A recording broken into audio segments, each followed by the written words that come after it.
done it. I still don't believe it. So I am tweeting it right now. And I hope people will join us because this is very exciting for me, man. And now I'm gonna turn down my music. I always keep my music on in the background, so I miss my music. I'll keep it. I'll turn it down all the way. A little bit. Wonderful to see you, man. You too, Adam. Yeah. And I'm delighted that we have this opportunity. I've been nagging you for some time, right? And we did this spontaneously, which makes it even more exciting because you're in such a different time zone. Yes, yeah. Being ahead of the world makes for an interesting experience each day. You're always a day. You're always a day in the future, so to speak. I'm a day in the future. You're a day in the future. I'm a day in the future. You got to tell me what stocks to buy, man. You got to do it. You got to do it. You got to do it. Whatever it is you tell me, whether you tell me that some horse is going to win in the third, or however these things work, some horse is going to win, I'll do that. I'll play the trifecta. I'll do the boxing matches. Whatever you tell me happens in the future, man. Tell me. Yeah, there's some Asian investments that being here now. I could tell you. You live in the future, man. Yeah. You live in the future. And then I'm also relying on you to tell me, like, if you read in the newspapers tomorrow, then I'm going to get hit by a car. You got to give me a call and say, Adam, don't cross that street. Go a different way. I need you in my life, man. So I'm counting on you to keep me alive, man, and make me rich. Future sight. Yeah. If you can stay healthy, that's half the battle. So. And I'm so excited to be here with you, man. And this is your Periscope, so you're in charge of me, man. I like this. You're in charge of me. I'm yours. Oh yeah, I should probably. I keep my Periscopes very informal. So like, introduce yourself. Everyone, introduce yourself. We probably start there.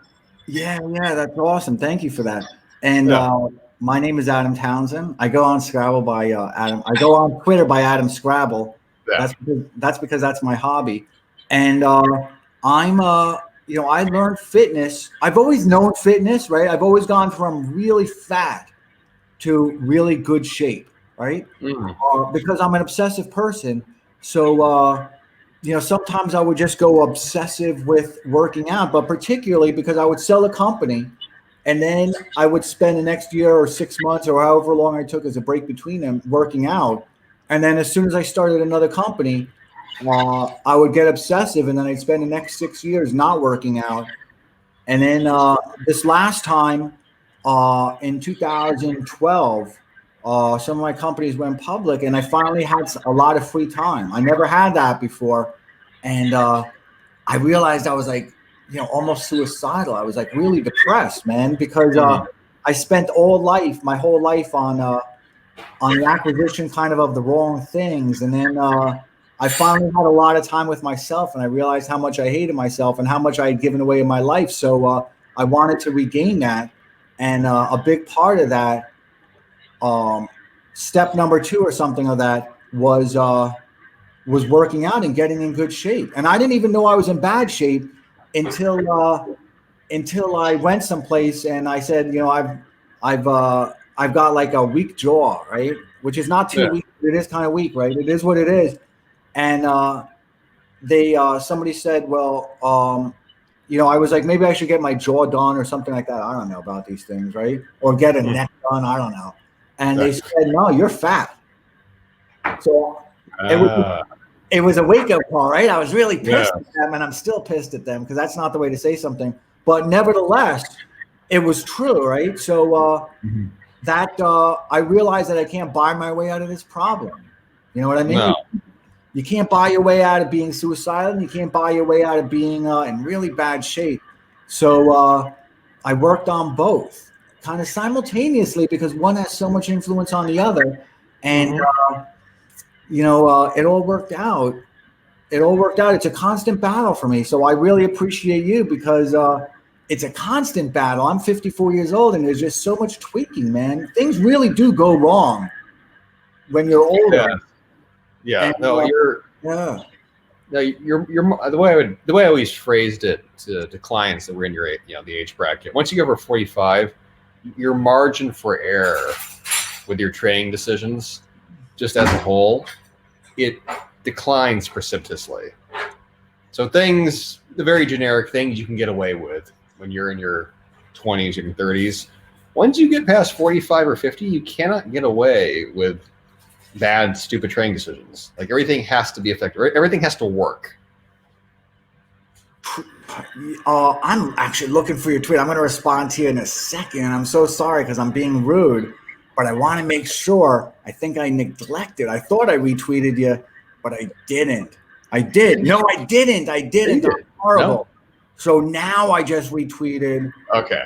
And I want to see questions, man, because I love this stuff, and we just did it, so I'm very excited. There we go. Yeah, you did. Perfect. I did? Cool. I did it. I told you I don't trust technology, and I really don't trust myself. Do you want me?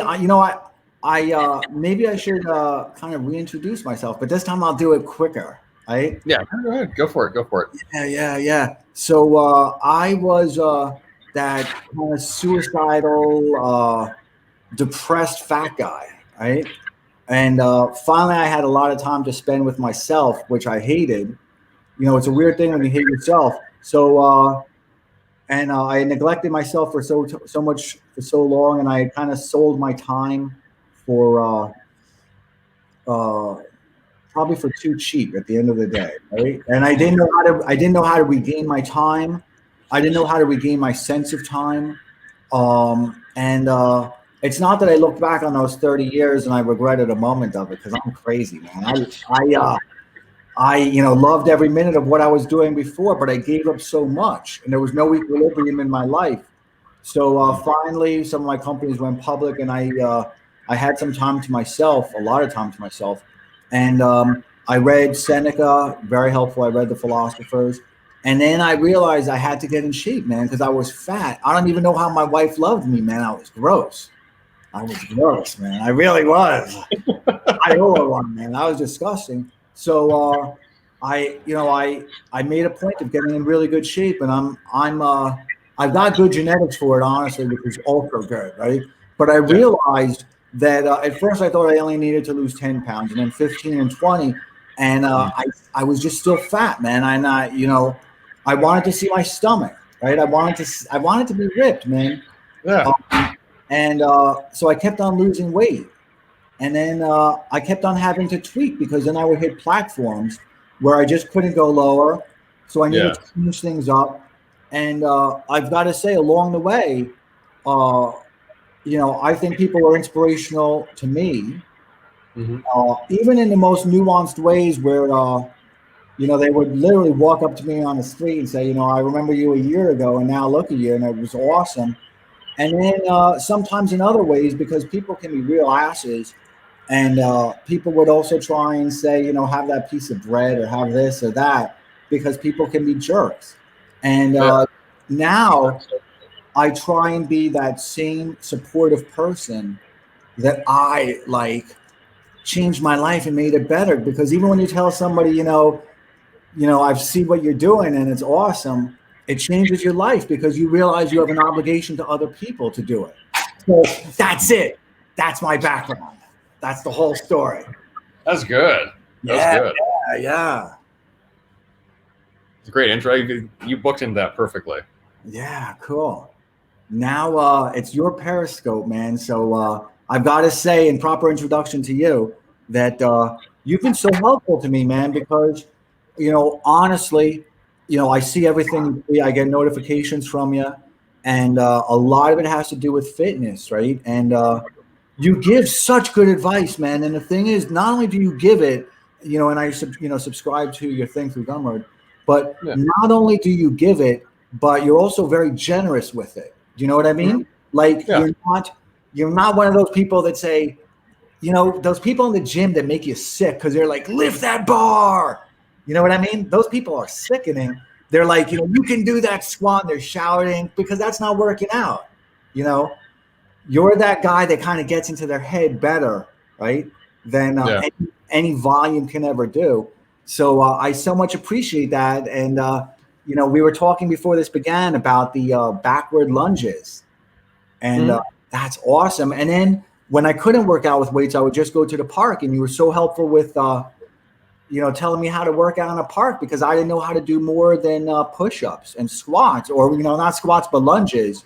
So you're so helpful with giving me exercises, man. And that takes a lot of compassion.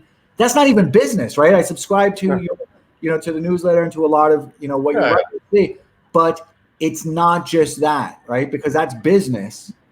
It also takes compassion, knowing that people have a body, you know, and you're so very non-judgmental about it, because whoever you are in life, man, you got a body, right? No matter who you are in life, we're fragile and we all have a body, man. So I appreciate that, man. And I'm so happy to be doing this with you. And we did it so spontaneously, because I've been begging you to do this for months.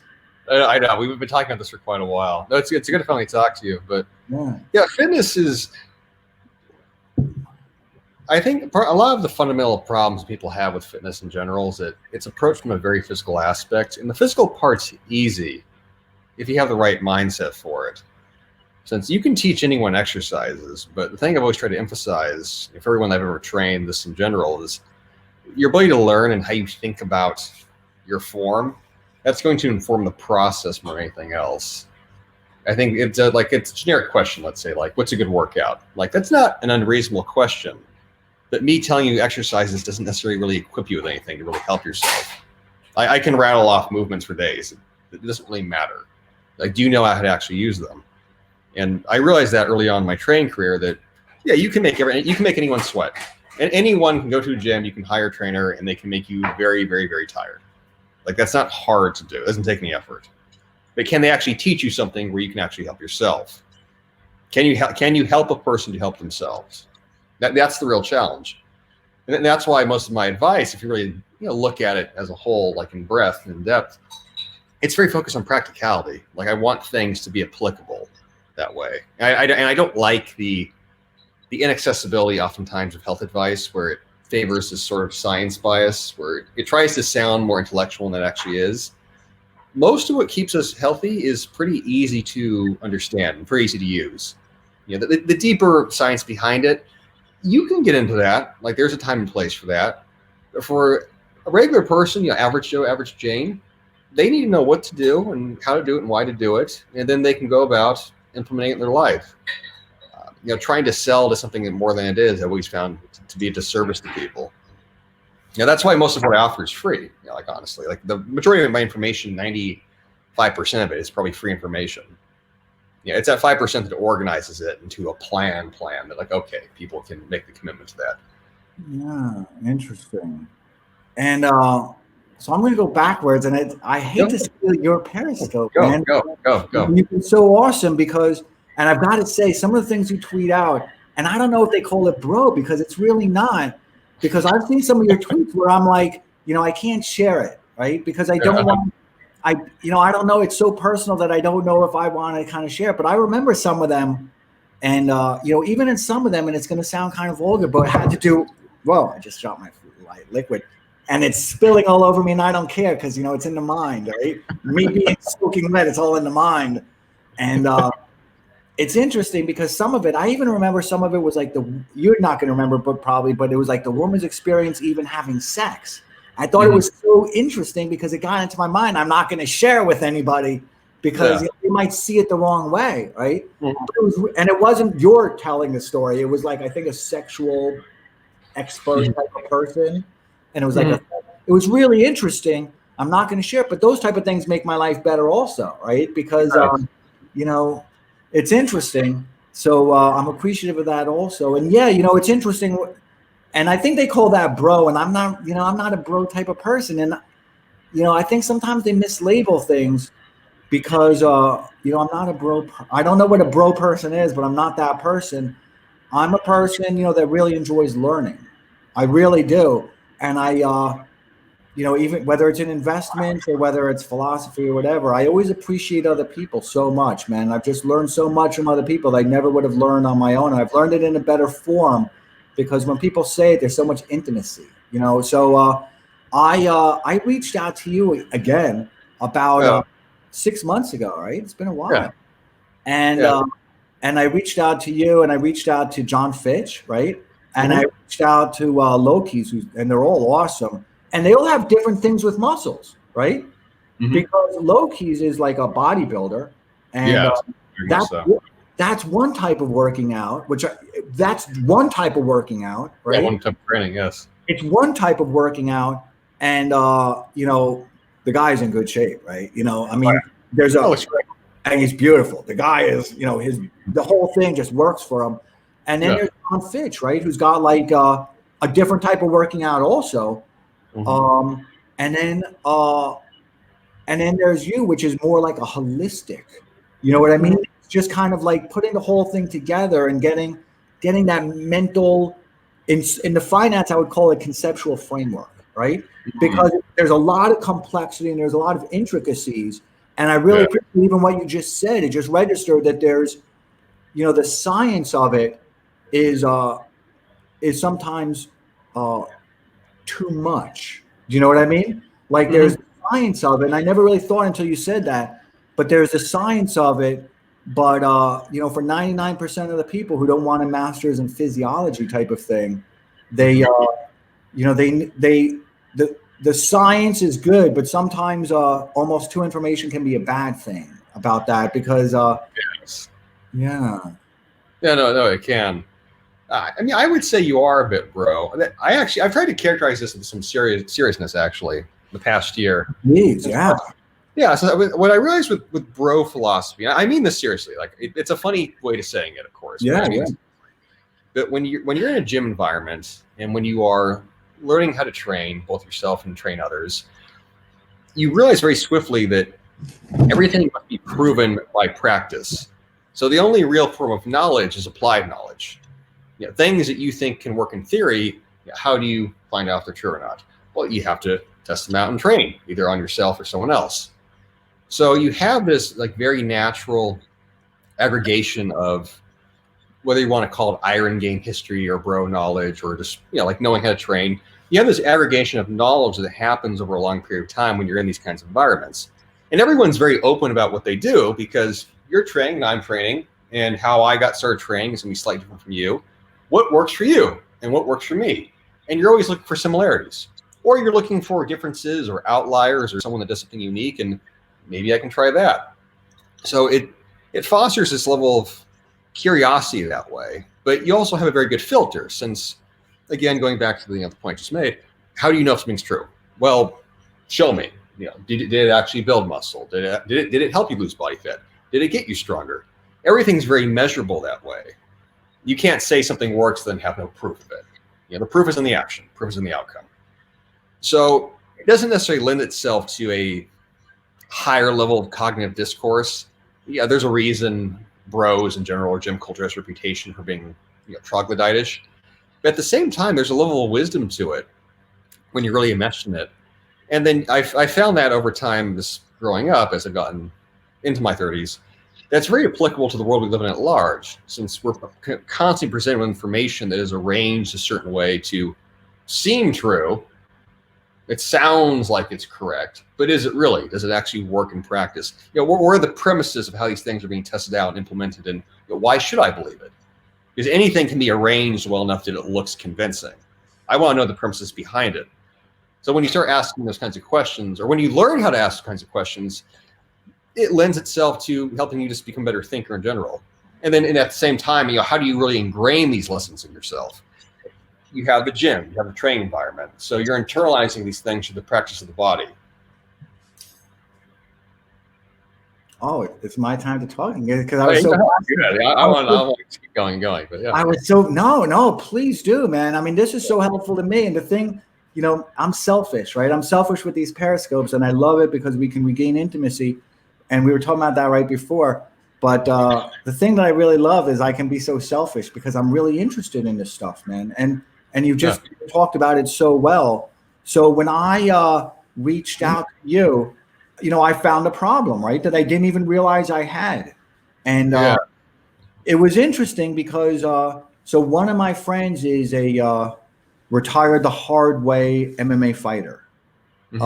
And he still has a lot of injuries. So his way of dealing with those injuries is he's constantly stretching, and he is a master at stretching, right? But his body type is different than mine.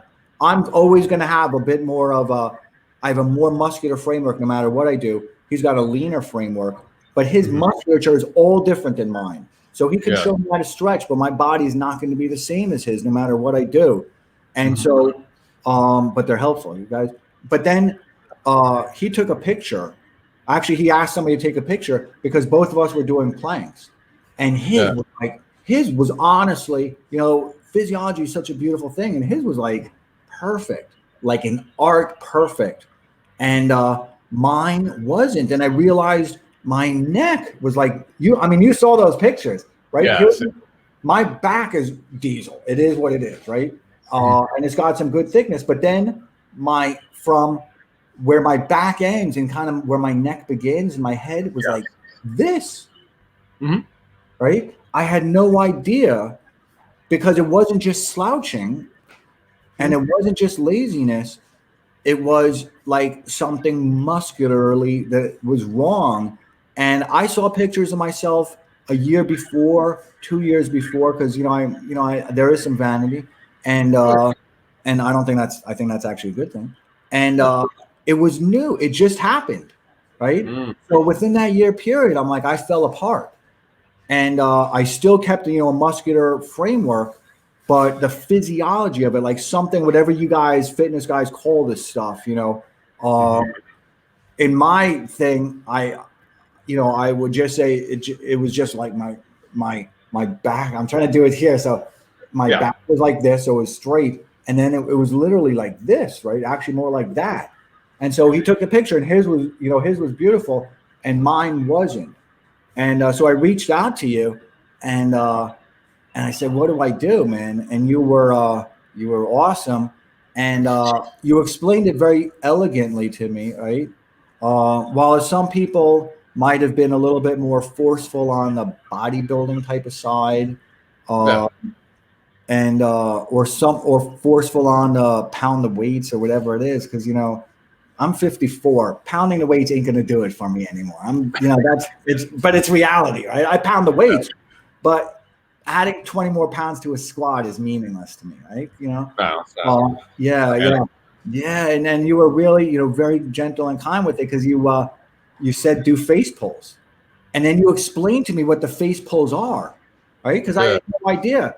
And in fact, I had seen people doing them in the gym for years, because you see people doing them. I had no idea what they do. And then I started doing them like a maniac. And I even asked you questions before I began. And then, you told me what they are, and you were really good with explaining to me what they are and why they are. And then I did them the first day. And then I remember you tweeted back to me and you were like, you do these every day because it's what you call a tonic exercise. Yes. Yeah. Yes. Very good. Very good. I remember these things are important to me. Yeah. No, tonic movements. The way I would frame this at large is typically most common physical problems, which in your case, you had kyphosis of the cervical vertebra. So your neck, you have a forward posture with the neck where it's translated this way. And then the upper back, you're not necessarily hunched over where you're literally depressed in terms of height, but you start to get a curvature going where your head's moving this direction, your back's moving this direction. You're like, okay, why is it happening? And the principle I always tell people, for any age, is that gravity always pulls straight down. So your body has musculoskeletal integrity to it. It's resisting. You are resisting gravity at all times. At all times, whether you're sitting, whether you're standing, you're always resisting gravity. As you age, as parts of your body become stiffer, and as certain muscles lose their tonicity and they lose strength, which happens in most people, then gravity's going to pull down, but then your body's going to distort itself to try to stay balanced. Can I interrupt you at certain times? Go ahead. Yeah, go ahead. I'm interested in it. So when that gravity thing, do you always have an awareness of gravity just in your life? I mean, and maybe it's not frontal lobe because it's probably such a deep part of your head, but do you always have an awareness of that, the effect of gravity? Not, obviously you're on Earth because it's working. So it's working, right? But do you always have an awareness of gravity, just of like that pulling down of your whole body? Do you have kind of every moment? Yes. Mm-hmm. Yeah. Yeah. That's part of that's kinesthetic intelligence. Like I could say, it's spatial awareness. But when you've put your body under various levels of pressure, since lifting weights is essentially adding gravity to the body. Lifting weights is adding gravity, and then being athletic and being explosive and doing anything that's athletically oriented where there's an acceleration component, you have to know how to produce force and use gravity to your advantage. It's a way of thinking about it. So at any given time, like I know where my body is in space, and I can self-correct pretty well for most movements, especially seeing proper technique. So my learning curve is generally accelerated that way. But how about when you see I'm interrupting, but I'm so interested. Go. How about when you're just sitting down and you're just walking down the street? Now I'm not talking about keeping your shoulders up and your stomach in and kind of the simplicity of that, because that goes without saying. I mean, that's just a simple discipline, and I'm not always adherent to that discipline, right? I get lazy. But are you always yourself aware? Like even right now, you're sitting down, right? You're sitting down on a couch, and I remember right before we started, you were sitting down, kind of not in. I couldn't tell if it was that figure 4 type of thing, or we had loaded. Like cross-legged. Yeah. So and so your body was straight up. So were you aware of like your body being? Were you aware of that? Your body was like that, I guess. So were you aware of it at the time? It's a stupid question, but Oh yeah, no, absolutely. That's why 100%. Like I'm very particular with my actual movement habits, like in a day-to-day, just moment-to-moment basis. Standing is, I think, fairly self-explanatory. Like you'll never see me slouching. But with sitting and even like working in bed, like in anything that I do where I'm in a seated resting position, I'm very specific with how I align myself. And most people are not. And over time, a lot of the issues that we present, that we develop, that are chronic. We're like, why am I tight here? Why am I tight there? Why is this movement restricted? It's not necessarily because of injury. Oftentimes it's incredibly non-specific. It's just from just the daily movement habits. How are you sitting? How are you, even if you're lying down in bed? And I was laughing the other night where, Preeti, my girlfriend, she was like, she had her, I'll do like that. Hello? She was resting like one hand on her head for like. I'm going to interrupt because everyone gets to say hello to my wife because she joined us. Okay. And the human body is the human body, right? So Nancy's got one too. I can vouch for it. So Nancy, if you want to come down no, it's right here. Other side. Hi, Nancy. Nice to meet you. Nice to meet you too. This is AJ, and he's my brother from another mother. Right? Awesome. Yeah. Yeah. I haven't met my other mother yet though, but she's there. She's there for me, right? She would be. Yeah. So nice to meet you. It was nice to meet you. Yeah. Thank you. But what's the thing? Yeah, but no, to answer the question. So like even the positions you put your body into that develop tightness or develop restriction, those are all things that anyone can be aware of. Like, I could even just sitting here, if I sort of do like a mental check, I know how the pressure is distributed exactly in regards to how I sit. So, that's something that is very easy to develop with time. Not easy to develop in time, but with time. It's not going to come overnight. Yeah, but that's one of the advantages of physical training. If you know how to align yourself with gravity when you're lifting or doing anything that's resisted, then unloaded movement becomes much more intuitive. So I'm going to interrupt again because I'm sorry. I'm telling you, I love this stuff, man. Yeah, go ahead. So the interesting thing about face pulls and what I've noticed in the gym, and I'll tell you something else, what I've noticed in real life now, in the life outside. So the interesting thing with face pulls is you said you do them like reps of 20 or whatever you do them in high reps, right? And so the interesting thing is it also retrains you because I'm also used to the do 10 or 8, right? Yeah. And so it's a whole different mental process. It's even the mental thing of having patience, right? Because the good thing about doing 5 is you don't have to have a lot of patience for it, right? It's like an ADD type of thing. And then when you do 20 of them or 25, you got to have patience, right? Because the mind starts thinking of other things other than that movement. So I thought that was pretty cool. And then I'm gonna make it a two-parter, right? Because it's interesting. Is it all those type of exercises? Your breathing also changes. So one of the things, like, I always have to remind myself is to take deeper breaths, because and then I notice, like, I'm in a park and the mother and the dad, and they were both out of shape, unfortunately, had their two kids there, and they were all wearing masks. And then I realized, if you're wearing masks and you're a kid, you're making a mistake that I made from years in the gym, which is having really shallow breaths. Because when you're wearing a mask, you have a shallow breath, right? You have to. You're kind of you're sucking it in like short bursts. While and that's something that I got in.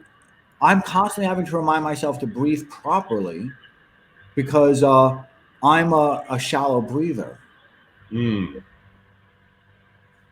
Yes. No, with high reps, I mean, I'll do this in two parts. With high reps, there's like the basic sort of like I say bro, like the bodybuilder explanation, like, oh, high reps builds muscle. I'm like, yeah, high reps can be effective for hypertrophy is the term for building muscle mass. But what happens when you do repeated repetitions over and over again is that you're conditioning the nervous system along the musculoskeletal system. So if you're trying to retrain a skeleton to a better alignment, better joint positioning, then the higher reps typically are going to be more effective. There's also a factor to this as well, that some muscles in the body, this gets complicated, but I think I can explain. Some muscles in the body are what are called tonic muscles. So they're muscles that are evolved to maintain a certain level of resting tonicity or tightness, like you want them to be very strong. And then there are muscles that are called phasic muscles, and they're muscles where you want them to be very loose. And these muscles sort of alternate with each other. So like for your back, for example, the upper back, all the muscles along the spine, those are tonic muscles. Those are muscles that are designed to be working all the time. You want them very conditioned. And if you're going to fully develop them, you're going to have to utilize high repetitions, because they're predominantly type 1 muscle fiber. They're very small fibers. So with a lot of people, see, I'm interrupting again. I'm so sorry. Go ahead. With a lot of people that you train, and even kind of the thing in your book, do you have a difficult time kind of retraining people's minds to think that way? Because for me, it's really hard to do the, it was really hard for me to get accustomed to doing like, the many repetitions type of thing. I'm glad you're describing it more, because I interrupted you. I'm so sorry. No, you're good. You're good. So do you have a difficult time, like within your Gumroad stuff and within it's Gumroad, isn't it? Because was it? Yeah, Gumroad. Gumroad is the primary platform. Yes. Yeah. So do you have a difficult time kind of reminding everybody to keep awareness of the high rep?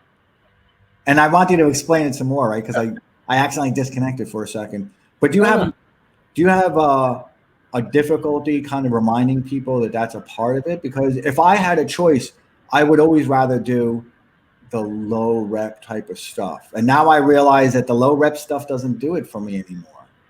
No, low reps are appealing, especially to men in general. It's very much a male thing, because part of it's ego, like you want to see how strong you are and how much weight. And it's also very short effort as well. If you do a set of 5, it doesn't take that long, or 3 or 2 or 1. It's very short. So it has that appeal to it. But the issue with the lower repetitions, it's not that type of training has no place, in training. Obviously, it's effective for maximal strength. But when you orient yourself around this idea that being fit, strong means I can do 5 of something, you're leaving a whole array of elements on the table in regards to physical development. So like a lot of systems are going to be neglected. You're not going to fully develop your muscles, oxygen, cardio capacity. You're not going to fully develop the metabolic capacity. You're not going to fully develop your breathing capacity, your ability of how your cardiovascular system interacts with your musculature, and how that interweaves together. So a lot of physical development is being neglected as a whole. That's why in most of the programming, I try to teach people that. We're like, why are we doing so many different rep ranges? Why are we doing high reps in the first place? It's because we want to hit all these different systems. which requires approaching training differently. Like you have to approach it holistically. We're not just specializing one thing to do one thing, and that one thing somehow encompasses everything there is to be in regards to being physically fit. That's not how fitness works. That's not how anything works, period. It's not how anything works. Knowledge is a monism, but a piece of knowledge does not give you the entirety of it. So like low reps, high reps. When I was training clients, I'd always tell people, like, I want you to approach this where every rep you do is individual. So we're going to do 1 rep 20 times. That's how I might phrase it. Like, you're going to do 1 rep and you're going to do it 20 times, and each of them are going to be quality. And it's a very different attitude from doing 5 reps. 5 reps, you do 1, you do 2, you do 3. There's usually sort of like a explosive thrill to doing like the last few reps. Boom, throw the weights down, you're done. I'm like, you can't have that same attitude. You have to be patient doing this. And you also have to mentally commit yourself to being patient. Well, I'm going to ask another question, right? Go. See, this is my training session, man, and I'm so happy that other people are joining us, and I know people have questions. And Dr. Sexy says hello, Nancy, and Nancy is in the other room, and maybe she's seeing this. I don't know, but I'm sure she says hello to you also. So thank you, and I'm so happy people are saying hello to Nancy, because I love her, and that's very thoughtful of everybody. So now I don't remember what I was going to ask, and I interrupted, and now I interrupted for nothing, man. So what were you saying, so I can kind of figure out where I was? I know you were talking about the training in the 20 rep. So we're talking about doing higher reps. Is it challenging for people to approach training? I know what it is. is. So I only listen to devotional music, right? A lot of people already know that, and you were getting to hear some of it before. Nice, right? Yes. Nice. Yeah. And I only listen to when I'm working out also, because it's got a good rhythm to it, right? You enjoyed that rhythm, you enjoyed that beat. So do you listen to music when you work out, or do you find that interferes with your that meditational quality that has to be in your working out? I do. There are differing schools of thought on this, and they all have their merit. I've always listened to music, and part of that comes from having a dance background where. Do you really? Yes. Yeah. So that was my thing for a long time, up until even 2019. Wow.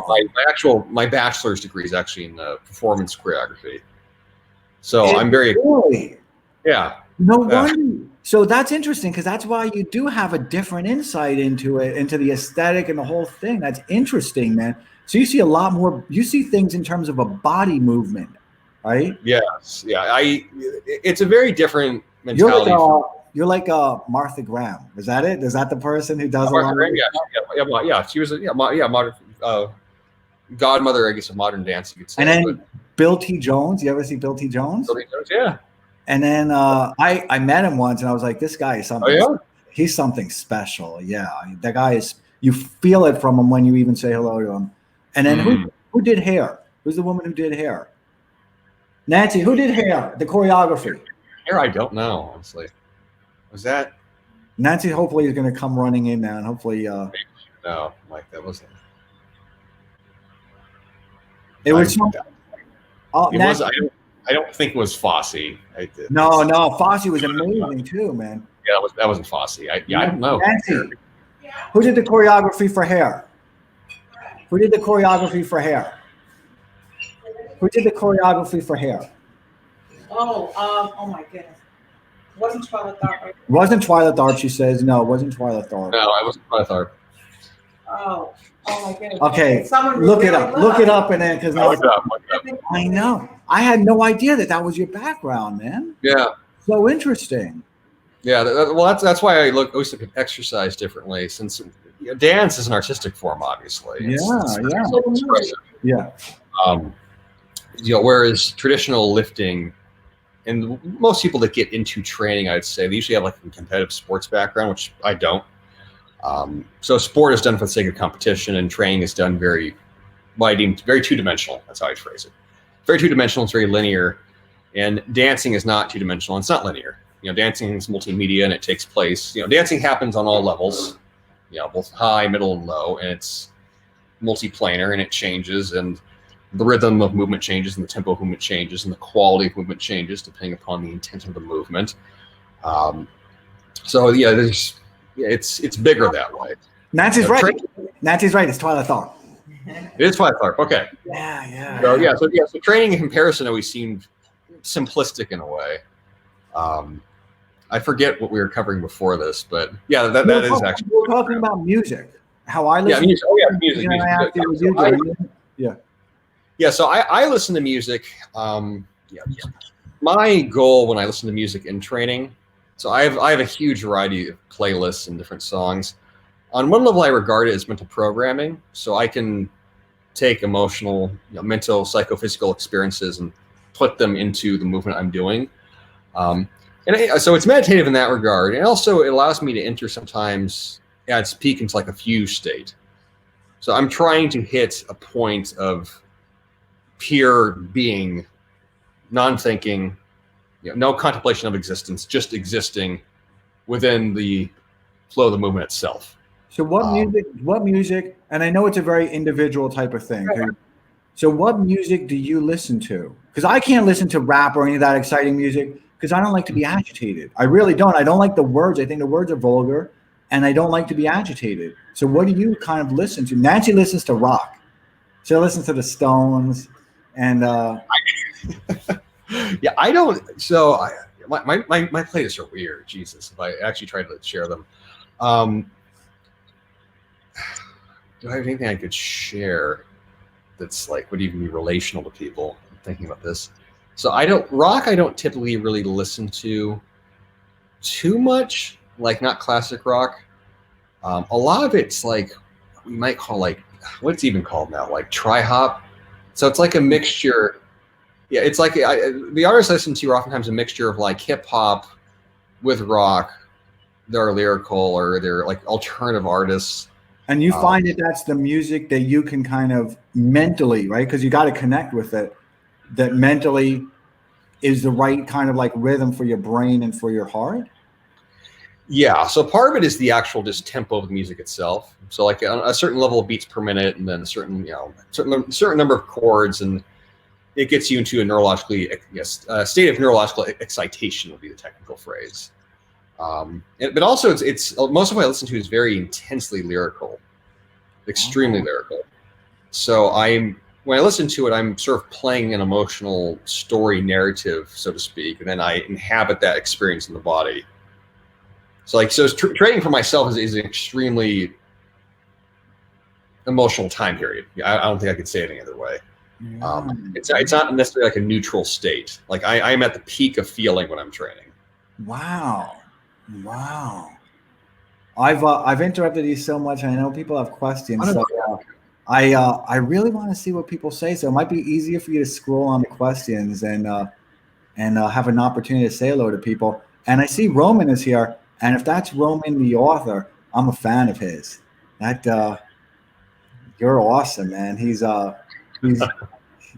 awesome and so intelligent and so articulate and elegant. Really remarkable. So that's the Roman because it just says Roman 1.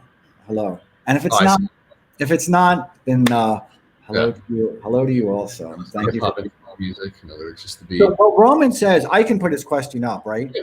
So I don't think I can. I think you can. So if you see Roman 1, or we can just kind of scroll down. Yeah, I see him. Yeah. Yeah, I listen to hip hop instrumental music. No lyrics, just the beats. Yeah. Yeah, that's how it works. I mean, music is very. I mean, like I can get really heavy into the theory of music. Like, why do we listen to music? So, I mean, on a very basic level, you're going to listen to music that puts you into a state of focus. That's an easy idea to grasp. Like, why do we listen to music while we train? Like, it helps us focus, right? So you can play a track in our mind, and that gets our body operating on a certain rhythm biorhythmically. See, I'm such a rude person. I'm never really rude in life, although maybe I am. But certainly here, I've got visual proof, and I've got a record of being so rude. So, do you find that once your workout is over, you can mentally turn it off? Because I don't want I find when I'm agitated, I stay agitated, right? And when I used to listen to like rap music and stuff, it would keep me in that state, and then I would have it kind of like recurring in my head, like, and I couldn't get it out. And then I realized in life I just don't want to be agitated. So do you find after your workout, because you're so kind of connected to it, that you can turn that music off? Do you think about turning that music off? I do. Well, typically the way I will set up the music, it will have an arc to it. So I'll structure it sort of like it's like a story. I'll do it in 3 parts. So part 1 will be the music that gets me into that state of excitation, flow, fuse state. Then part 2 will be the peak, and then part 3 will be the wind down. And you really think about that stuff? Oh yeah, that's wild, man. I told you think about this whole thing. That's incredible, man. Yeah, no, my music I play is not random at all. Where I don't know how the people necessarily do their music. Where it's like, this is a good song, add this. I'm like, I have very specific playlists and very specific orders. I will play things on repeat, and I might be exploring a certain emotional state at the time, so I will use a certain song that describes that state. Yeah, and it's very intentional. Yeah. So can I? Because I'm so thankful that people are here, because this is such a personal experience, and we're also vulnerable talking about working out, right? The easy thing to say about working out is I bench press this or that, or I went there today, and that's not me, man, anymore. Maybe it used to be. I don't know. I was never like into that whole thing. So JB Mod at 13. So thank you so much for being here. And if you see their thing, they're all the way at the top. Says if you want to put that on there, you can just click on it. Cool. JB Mata says, don't be a sheep, keep the mask off, gentlemen. I don't know what that means, right? But I want to be responsive to it because, listen, if we're talking about this in front of everybody, we're not being a sheep, man. It's a very personal thing because you got to talk about people's vulnerabilities, right? I've shared myself and I shared my vulnerability so that others can kind of help support me, right? Mm-hmm. And I can help support other people because that's what this is all about, man. We're well past just looking diesel, man. That's done. So they say, don't be a sheep, keep the mask off, gentlemen. I hope that's a good thing. So, and then Generator 16 is here, and and I've said it before, and I'll say it again. I really enjoyed and I appreciate so much their introducing themselves off of Twitter, because Twitter is such an easy. It's so easy for there to be friction in Twitter. It's only a few characters, and one of the things that you're kind of doing that I've learned in Twitter is you're kind of helping people with reality, and they're helping you with reality because things are so difficult these days. And I so much appreciate him introducing himself offline because it makes it frictionless. It gets us a little bit closer together in these kind of weird times. So thank you for being here. And then Sayeta, do you want to put theirs up? It's the next one. No, and she said hello to Nancy. So thank you so much for being here. No, it's way up. It's right after Generator 16. It's right after. Yeah, I don't know what that means, to be honest with you, because I'm not a Chad, and I don't know. I've heard you say that term kind of whimsically, but whatever it means. Yeah, man. Listen, I was gonna say I turned that into a meme in the Chastan Federation. Yeah. I'm not that. I don't think. And I don't think I'd be a member of an organization that would have me as a member, whatever that means, right? That cross remarks. But yeah. So, no, it's definitely not bad. And AJ and I have talked about this offline, and Fitch and I have talked about this line in low keys. Man, whoever you are, body or not, or gender, however somebody identifies, we all got a body. We all have a body, man. So, Chadistan, this ain't it. If there is such a thing, this definitely ain't it. So, I did want to say that. If you want to scroll down and see some interesting things, and then you can click on them. And there's a whole bunch. Yeah, there are. And I thank everybody for being here. Yeah, that's. Yeah. Or incline dumbbell bench, I should say. So Kevin, thank you so much for being here. And as some people already know, I have a little bit of a lisp, so much that I even have difficulty saying my own name, which is kind of awkward. Right? It's kind of awkward. Yeah, because my name is Townsend, so it has that S. So AJ got me to incline a dumbbell bench, right? Is that DB? So they say, and thank you, Kevin, again. AJ got me to incline dumbbell bench from flat bar. Thank you, AJ. What does that mean? So one of the, I guess one of the tactical things I teach with upper body work with any kind of pressing movement. So the typical exercise is flat dumbbell bench or flat barbell bench press. You lie down at that horizontal angle, and you press the bar, obviously directly overhead. Flat bench does not actually mimic an athletic pressing pattern very well. So if you were to move somebody athletically, you do it from a standing position, obviously, and your body would not be flat. Your body would be at an angle, and that angle would be approximate to about 45-degree angle on an incline bench. And the actual history of the incline bench and flat bench, to make a really long story short, basically 1970s, there's a strength coach named Bill Starr. He goes around high schools. He teaches high school football coaches how to have their athletes lift. You know, he believes in weightlifting as a means to improve athletic performance. And he thinks that the incline bench is the best lift for athletes because it mimics that natural power angle. But most high schools don't have incline benches. So he makes a compromise and says, all right, we'll just go with the flat bench for most of the programs. And since that time, you know, roughly 1980s onward, the flat bench has become like the exercise to do for upper body, right? In practice, it's actually a fairly mediocre muscle builder for most guys, and it has a very, very high rate of injury. So one of the main points I make constantly in pretty much every program I write is that rather than, you know, beat your head against the wall trying to flat bench, incline bench. And you'll see much greater improvements in strength, muscle, and this general athletic performance.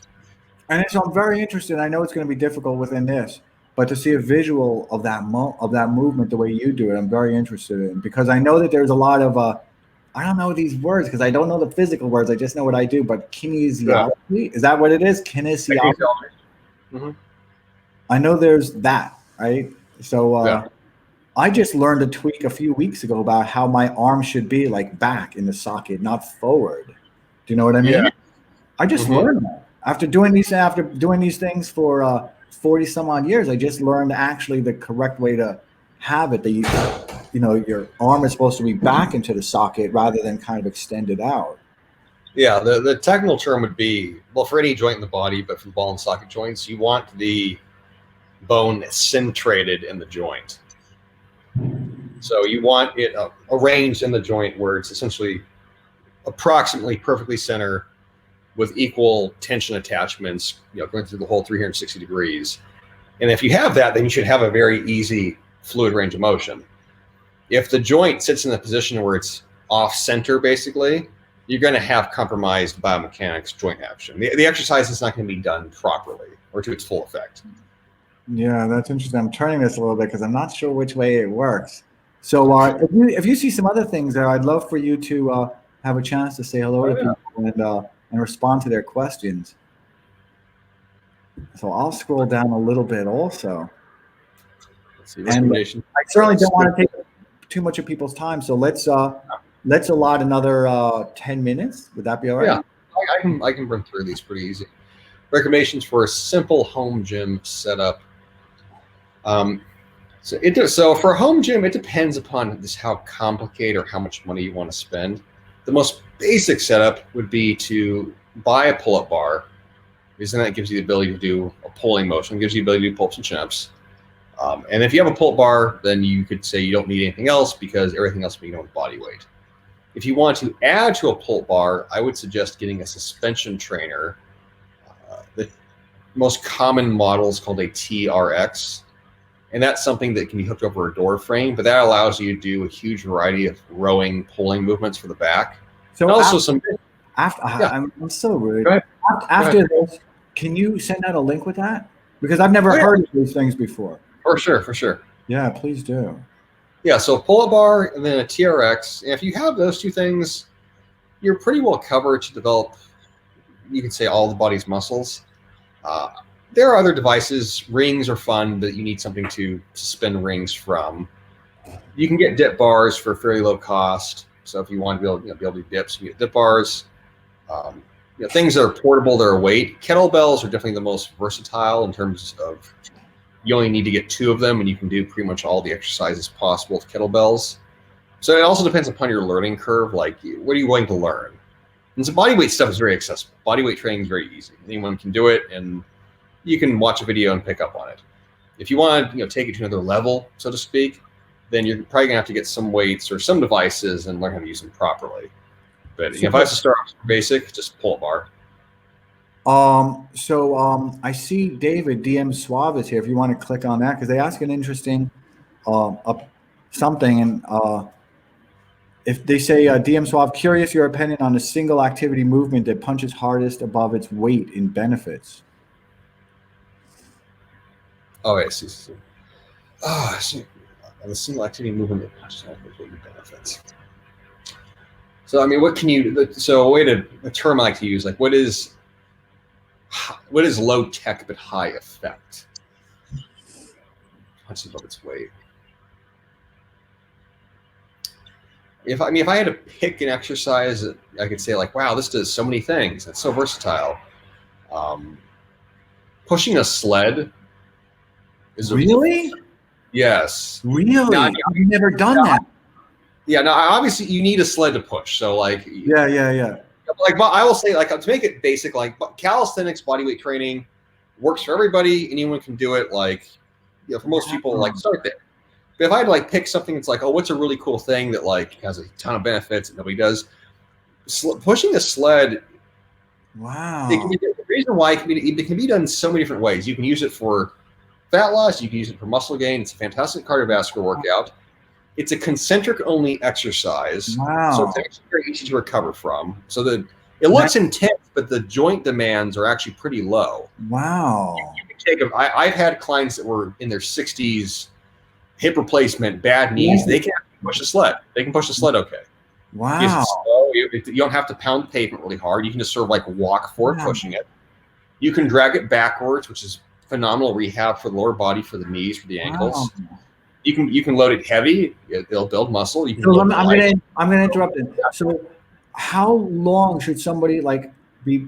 You know what I mean? Like, is there a time allotment that somebody should have that? Because you're not going to do it for an hour, right? Or do you do it for an hour? I don't know. That'd be pretty excessive. But as a workout, like very entry level. If I had an elderly geriatric client, I would have them do two things. I'd have them do backwards sled drags, where just put basically like a belt around their waist and just walk backwards, slow, pain-free. That by itself will start rebuilding legs, rebuilding muscle, de-relieving for arthritis. Then I'd have them push it forward for probably, let's say like 30 seconds, 45 seconds. But not fast. This is not a sprint all out trying to elevate your heart rate. Just push the sled. So you might do that for, let's say, 4 sets of 30 seconds going backward, 4 sets of 30 seconds going forward. So that by itself, if we take 2 minutes of rest in between, we're looking at about like 15-minute workout there for the lower body. So that'll be extremely beneficial, and you're not going to get too sore from it either. So that's another one of the exercises I've always seen people do, and I was like, nah, come on. And now, wow, to learn that. So I see some other questions, and I see somebody said with a vision. Do you see that one? We're just scrolling down, so it was right below. It was right below David's. So in anticipation of you getting up, they said I have that exact same thing, and I know that they were referring to my neck stuff because it's so common. Yes, man, I'm telling you, and women also. So is so does my wife, and I've got her doing it now, and hers isn't as pronounced as mine, but these things fall apart so quickly. Do you see that? It's so then somebody says Kevin says gave faceballs and dead hangs game changers, and I think I remember them saying that at the time. I remember a lot of people responding to and be like, we're all falling apart, man. So Peter is here, and they say Fight Club Physique, and that's one of my programs. Really? Yeah. What's that mean? Well, I got it from the book, obviously. So Fight Club Physique, or Fight Club, Fight Club. Chuck Palahniuk. I don't know how you say his name. Like Chuck P. But I capitalized on the title.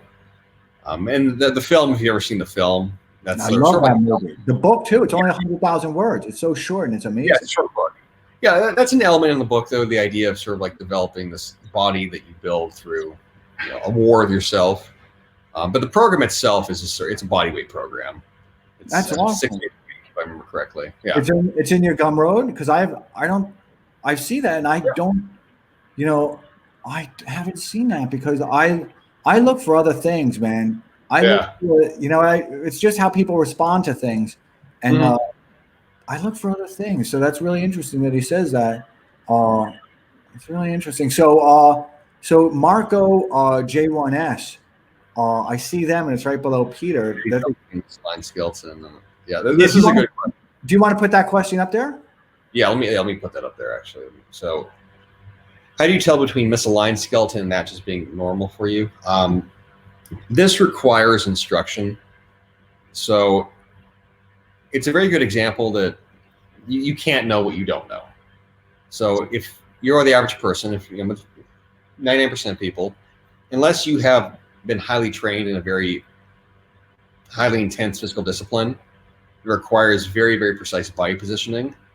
Your kinesthetic awareness of your skeleton, how your body lines itself, it's just not going to be present at all. So being able to tell the difference between being aligned versus misaligned, you have to work with a professional that takes your body through its functional ranges of motion, where going joint by joint, you can feel what a stacked aligned joint feels like, and then you can also feel what a misaligned joint feels like. And this requires an immense amount of coaching proprioception because you have to be very hands-on. So can a person who may not have that availability, how would they do that? I mean, the easiest way that's very, this is a generic answer, but like learning how to lift weights. Like, okay, what does lifting weights do? When you lift weights, by default, your body is going to try to ascertain a more efficient alignment, a more leveraged position with gravity, because you can't lift something otherwise. So if you do something, let's say like you do a bicep curl, like a standing bicep curl, for example. Now, I just learned how to do a bicep curl correctly after all these years. I also learned the system of a bicep curl because I never really understood. I never did pull-ups that for my biceps as like as a superset, whatever you call these things. I never understood the effect of pull-up like that. Yeah. No, I guess it's like a reverse curl pull-up has on the bicep. I never even thought about it. Yes, yeah. Pull-ups, pull-ups are a back movement, but you can use them for biceps emphasis because it works the, it works both ends, but it emphasizes the proximal insertion of the bicep where the muscle goes from, the upper arm basically down to the lower arm. So pull-ups can be a bicep exercise, but what were we saying? Yeah, in regards to like alignment, like bicep curls, like just use that as an example of alignment. If I have you put dumbbells in your hands and you curl them in front of you and you're standing, so you're standing up, you have dumbbells, you're curling up and down, the weight of the dumbbells is naturally going to pull you forward, right? Because it's in front of you. So you have to resist it by leaning back or standing up a little straighter so you don't get pulled forward. So that's an example where you might not be thinking about it, but doing a bicep curl can actually teach you better posture. But can't bad form, which was with me, right? Can't bad form actually kind of give you an imprint that's wrong? Oh, 100%. 100%. Yeah, I mean, it's 50-50.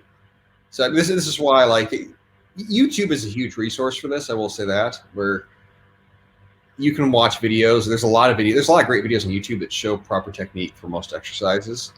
So you can compare your body positioning to. And there's some bad ones too. I got to tell you, there's some terrible ones. Yeah. But learning it yourself, like completely by yourself, like that's really difficult.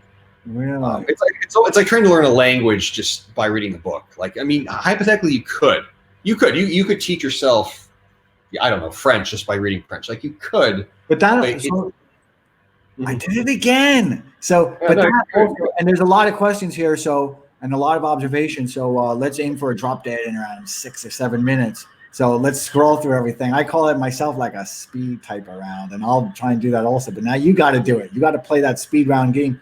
So McCad guy that's right below that, Oh, okay. So somebody asked, it's such an interesting question. And I wonder about this also because I hate these, is that one, Undef 9. And hopefully you can find that, where they say burpee is good enough for cardiovascular conditioning or is running still required. Do you see that one? Yeah. Okay. Well, this is how you know cardio is working or not. What's your resting heart rate? Like that's a big question I ask people. Like, what's your resting heart rate? My resting heart rate, hypothetical, let's say it's 80. Okay, that's too high. You want to get down to about 60. How do I do that? Walking is the easiest, most direct thing to do. Well, what about burpees? You could do burpees. You could do 100 burpees. You could do 50 burpees. You could do 25 burpees. You could do 5 sets of 20. You could do 10 sets of 10. You know, what's best? I'm like, you're going to have to experiment with that. Burpees are cardiovascular, and you could try doing them every day. You know, maybe you do 100, maybe you do 50. If that over time decreases your resting heart rate and you develop better cardio from that, great. Then keep on doing it. Keep doing it. And we'll scroll through, but I've got a question about that. So when you advise people on the burpees type of stuff, right? So you're aiming not for the physical exhaustion as much as you're aiming for kind of that heart rate to hit optimal, which I never thought of that before. Well, that's how you assess whether cardio is useful or not. Like with cardio, this is the big misconception everybody makes is like, how hard's the cardio? There's lots of really hard cardio workouts. You're exhausted, your heart's beating in your chest, you can barely breathe, you're sweating. Like, that's all cool. That's super cool stuff, you know. Oh yeah. Is that actually improving your cardiovascular function objectively? Is it? Well, how do you know that? What's your heart rate? If you do a workout for 4 weeks and you go from 70 beats per minute down to 65, oh, that's great. Like you're better. You're like, it's getting better. So you measure things in that way. You measure that. That's yeah. If you're doing something hard and you're not seeing any objective improvements over a period of time, then you have to like really dig in. Like, okay, is this cardio like just because it's hard doesn't necessarily mean it's going to cause positive adaptations. So you're not only looking for kind of an improvement in kind of muscle tone or quality, because a lot of that has to do with diet too, right? You're also really looking for that cardio heartbeat type of thing. So you're saying they have to work to, wow. So there's some other things here. And again, because we have to be respectful of people's time, right? Is so McCad guy, if you can find theirs, it's just a little bit lower down, and we'll just scroll through these quickly, right? Says, if you can find theirs, it's right below Undef 9. Yeah. Says, do you see it? We'll get it up there really quick. Okay. And then we'll scroll to the next one right below it. McCad guy says, and thank you so much for being here. It's very thoughtful. Is that's interesting. Never considered music in that light. Neither did I. Can you scroll down to the next one? Leslie O'Shea. Structuring music, that totally makes sense. Yeah, all experiences. I mean, everything you do is programming on some level. You know, for your mind, for your soul, for your body. So, how you arrange it makes a very big difference. And then Dagny Dream. Do you see that one? It's a little bit below. Mm-hmm.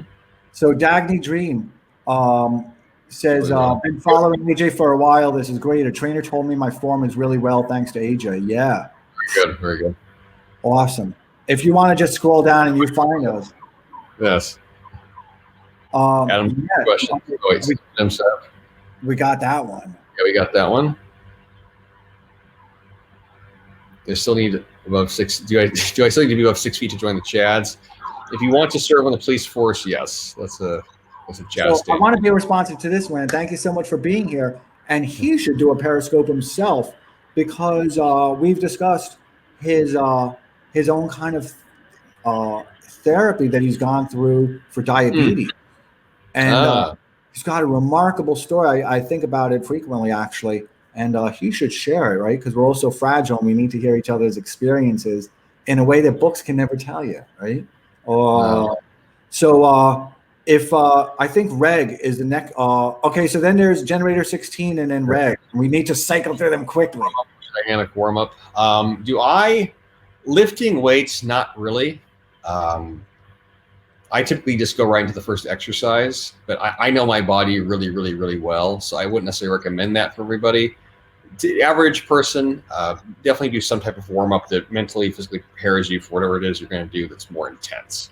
That'd be the easy answer, or the straight answer. And the next question, are straight arm pullovers an effective exercise? Yes, they definitely are. Depending upon how you do them, they can be done for lats or chest or both. So the technique makes a big difference. I would experiment with technique on those. There's not just one way to do that movement. So the next question down is Ty Zilla, and I take it your first name is Ty, so that Zilla part, that's awesome. Says how can I improve my rolled shoulders?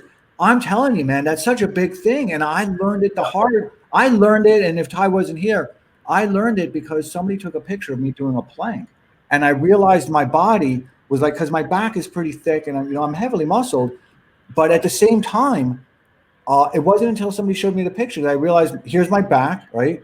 So, and then here's literally here was like my my back, and then my neck started curving down, and then from actually my neck started it was even more pronounced like that, and I didn't realize it until I saw that picture. And then you helped me out with that. So sure. You're going to have to go over it really briefly again. So would you mind doing that for Tyzilla? Because it's such an important question. So kyphosis is where your spine is basically curving down towards gravity. Like in forward shoulders, the same thing. Your body's going in that direction. You have to reverse it by building up the musculature on the posterior chain. By basically meaning like you have to build back muscle. So most guys, when they think of back muscle, they immediately think, well, oh, pull-ups. Pull-ups develop your lats. Or they'll think of pull-ups, or they'll think of what I used to do, which is like rowing. Yeah, they'll do pull-ups, or they'll do like a seated row. Yeah. But seated rows are very rarely done correctly. They're typically done more almost like as like a R movement, where guys, they go to pull, but they let themselves get rounded over when they do the row. So you're not actually building back muscle where you want it. So I mean, to correct the shoulder roll in the upper back, like you have to do upper back dominant rows, where those muscles that roll along the borders of the spine, that's what has to be contracting in. The shoulder blades also have to be moving as well. You want your shoulder blades to be moving in and moving out. The common problem with back movements in general, especially rowing movements, is guys, they get very focused on the handle, like of the weight. I'm gonna move the handle from here to here. The goal of the exercise is not moving the handle, it's engaging the back muscles. What the handle is doing is secondary to that. If all you're thinking about is you have a heavy handle in front of you and you're going to pull that heavy handle into your stomach or your chest, you're going to probably create very bad biomechanical execution. Like your technique's going to be bad. So can you share the exercise that you gave me to do? Those so face pulls. Yeah, so face pulls would be one movement. Any type of seated row with a pronated grip. So that means let's go over the face pulls one more time now, because it's really so important. It's been important for me. It's what you call a tonic. And it's something that I saw really immediate. I mean, I now do them every day because I saw immediate improvement. I mean, it's just remarkable. So can you go over that one more time really briefly? I know it's just. No, I definitely can. A face pull, actually, somewhere. A face pull it's a combination of shoulder external rotation plus upper, middle, lower trap engagement plus rhomboid. So it's hitting all of the upper back muscles at once. And it's externally rotating the shoulders in the reverse direction of the way they're rolled in. So if you have rolled forward shoulders, you have to move them backwards. How you move them backwards? You can do a face pull, which the mechanics of the movement require that you move your shoulders back into a centrated position by externally rotating them. And also you have to have good neck alignment. You can't do the movement if your neck is translated forward. You could try, but it will immediately feel awkward. So in training, it's what we call like a self-correcting exercise. It can be done wrong, but once you see how it's done, you're almost forced into doing it properly. And that can be done pretty much every day. I think I do them every day. That is in every program I write. So let's keep going down, and I want to be respectful of everybody's time. So Ty, I can tell you they worked for me, and I'm muscular, and I can see that I'm kind of diesel because I pay attention to my diet. And I have low sugar, low salt, very low salt. But I suffered from that, man. I honestly, and I went to AJ, and AJ was so helpful because I saw people who used to do face pulls, and I never really realized what was happening. And so now I learn them, and my form is perfect on them. And the thing that you're going to have to get used to, Ty, is that you have to do them in very high rep, because I do them with heavy weight also. I do it kind of progressively and then go down, because it is kind of musculature. but you have to do them with like 20 and 25 reps. So you just got to get that into your mind that there's no easy way out of those, man. And this question, what's your take on bodybuilding without devices or objects, just bodyweight stuff? Yeah. So I get this question a lot, like, could you bodybuild with nothing? I'm like, not really. You can train with literally just your body. Like, you could be put in a cell in isolation. You have nothing but your own weight. And yes, you can do push-ups. You can do, you can't do pull-ups. You can do push-ups. You can do squats. You can do lunges. You can do isometrics. Is that going to build like a lot of muscle mass though? No, not really. It's going to build like skinny prisoner muscle. You know, the guys in prison who get really swole training with just body weight, they're doing thousands of reps, and they're also eating enough, sleeping enough. Yeah, but also they're doing stuff with like with assistants. They're doing squats and they're sitting on their buddy's back while they're doing squats. Really? Oh yeah, that's super common. You see, you have to add weight to it. You could do a gazillion bodyweight squats, but if you want bigger legs, you're probably gonna have to add weight or find a way to make it harder. Yeah, how they get like a huge back? They're doing chin-ups. They'll roll up bed sheets and hang them from the corner of a cell or bars or something. They'll do chin-ups. We got to keep going. We got to keep going. You're so good, man. Yeah, I mean, I can answer this at length, but like it. Yeah, I mean, short answer, like you can, but you're never gonna hit your maximum muscle potential with just weight and nothing else. Okay, you have to add devices. So now generator 16, can you click on them? They're a little bit lower. And no, it wasn't that one. I think it was a little bit higher or lower, where they say, yes, develop a vocabulary of the body through weights, activity, and yoga. Your thoughts? Do you see that one? Where is that one? It's pretty low down. You got to start scrolling. Oh, okay. Got it. Yeah. And because some people have joined us throughout, and you might want to remind everybody. Can you just remind everybody just quickly of your own background? Because I was so fascinated by it, and just give the 10-word, and then if you can respond to that, that'd be awesome. Oh, wait, what, my background? Yeah, the dance thing was shocking to me, man. Yeah, I guess I forget. I assume people know this, but I guess not. So, yeah, so what I went to school for, my Bachelor's of Arts, is dance performance choreography. So dancing was my thing from about like 16 to 21, and I still kept up doing ballet kind of periodically on and off throughout my 20s. So yeah, henceforth why my perspective is very different. And then so their comment was, yes, develop a vocabulary of the body through weights, activity, and yoga. Yeah, that's a good way of phrasing it. It's a good way to think about it. Yeah, every activity is going to teach you something. And then so, because we got to rip through these, so the next one down is, I've got to tell you, so Nancy has a bit of scoliosis. And it's something we think about a lot, because your body weight adds to that problem a lot. And that's something Nancy has to battle with also, not just because of the body weight, but because of what happens with the body weight. So a normal person can just add some weight and they still look fantastic. But when you've got scoliosis, and I don't know if she has a flat feet, I got to really look hard at those. But so DJ Edwards of 16th, and thank you so much for being here, says, just now fixing this in my 30s, misalignment, lifetime of flat feet, and scoliosis. Yeah, that's all correctable. I mean, like it's pretty involved, but scoliosis can be improved. It's not like a permanent condition. Scoliosis can be improved. There's ways of training to improve that. Flat feet as well, same thing. It takes time, but if you have the time, you can develop arches in your feet. So have you seen people, I guess scoliosis you're born with, or it's just there, so it's something you always have to negotiate. I'm sure I know it can get worse, right? Unless you focus on it. It can get worse, but it can get better though. Really? Oh yeah, 100%. Wow, that's interesting. So scoliosis is a wave. It's either a wave or a rotation of the spine, where it's excessive. You can rotate the body in the opposite direction and improve the condition. Like the spine's pretty pliable that way. So let's scroll down a little bit, because right below it, you got a lot of questions, man. And these are just so interesting. And I'm so happy people are sharing this, because we're all vulnerable, man. We really are. So this one from the Dean 95, good to balance between kettlebells and dumbbells or barbell. There's no perfect balance between all tools.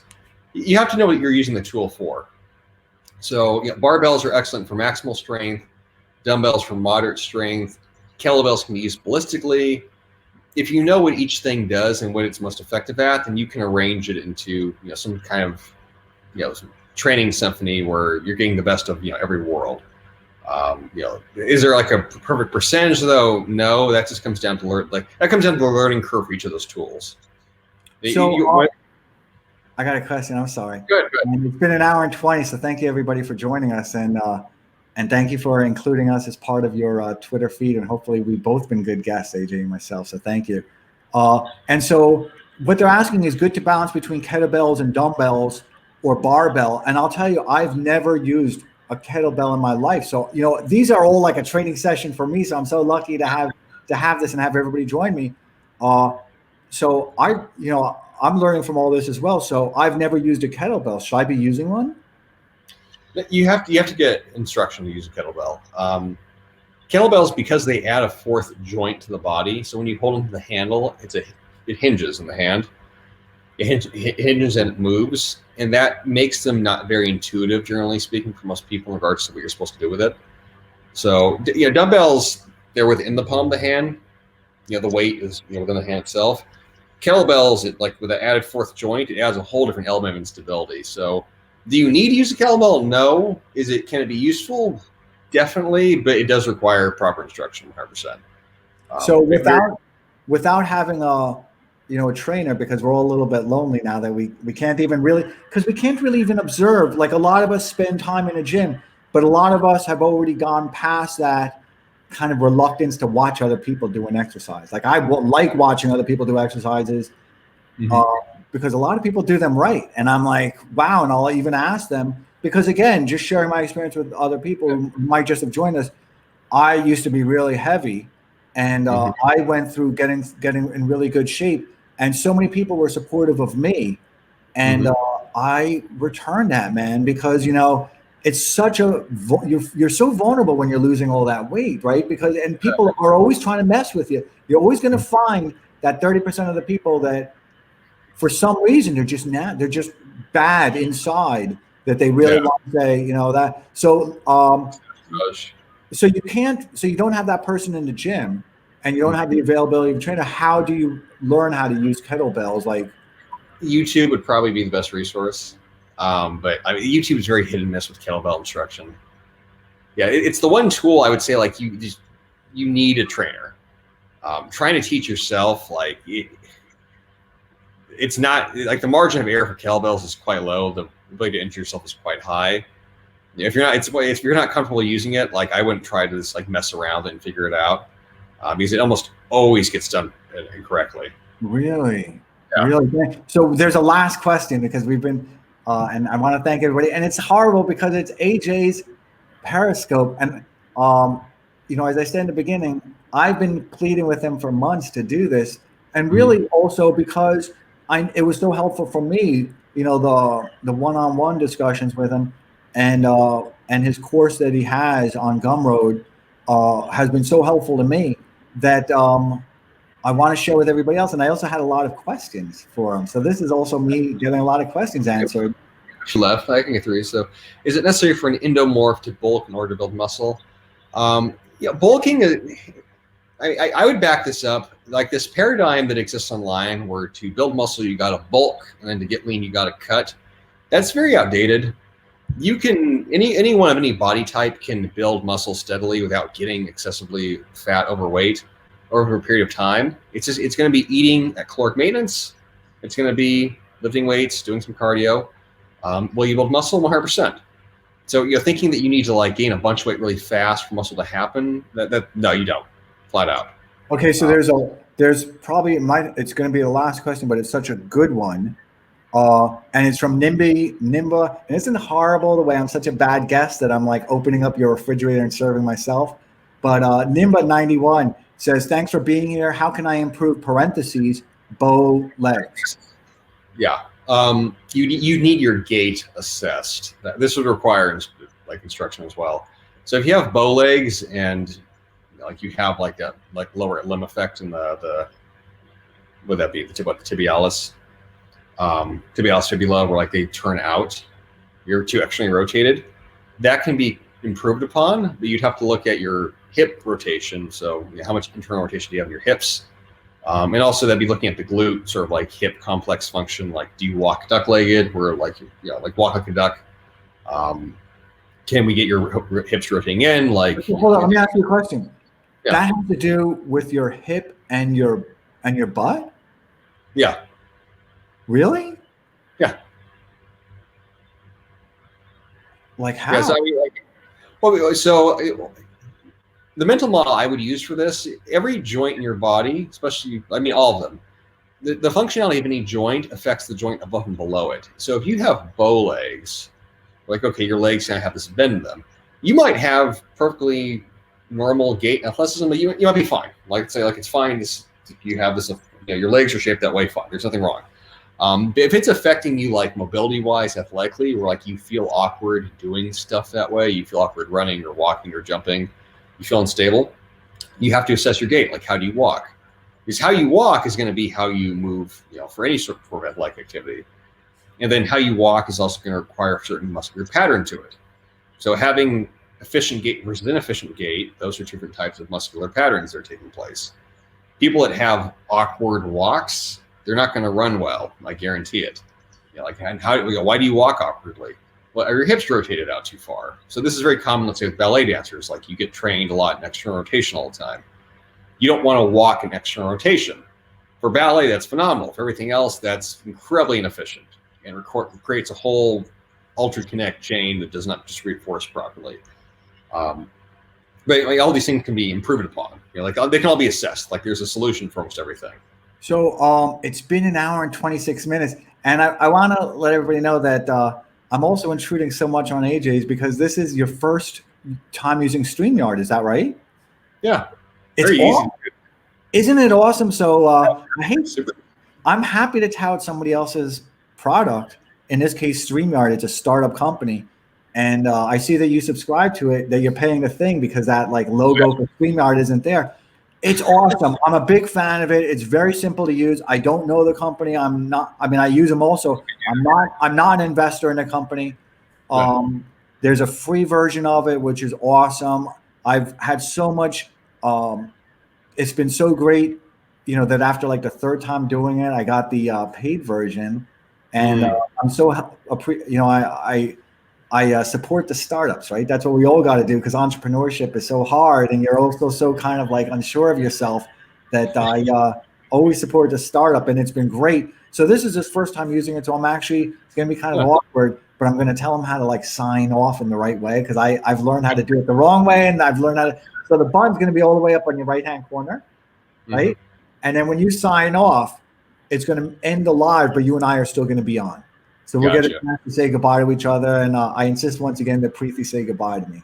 She's already asleep, so. Oh, that's right. There's a time change. So I want to thank everybody so much. It's been a learning for me. It was like that lunch learning session that I would have had with AJ, and that time that we would have spent together in the gym, and we all missed those times. So I'm so happy that we could kind of regain some of that intimacy through this. And thank you, everybody, and thank you, AJ. It's your Periscope, and I'm thanking you. Thanks for joining, for having me on. It's been great. Yeah. We had a huge audience, so that's good. Yeah, and can you just tell everybody where to find you as well? Yeah, I think everyone knows. Maybe not your followers. I shouldn't presume these things, but obviously, Twitter is the easiest place. AJ_Cortes, but the majority of my actual stuff I talk about that's fitness related topics, it's all in the newsletter. It's all on the email list. So usually I have the link on typically on my timeline. But go sign up to that. Twitter is just soundbite information. Obviously, it's very short form. All the good stuff's on the newsletter by far. Yeah. And that's great. And I subscribe to it as well. So you're gonna click that right hand button. And then you and I will still be here, and we'll be saying goodbye to everybody. So thank you, everybody, for sharing this. And talk to you all again. Have a wonderful day. Click that button.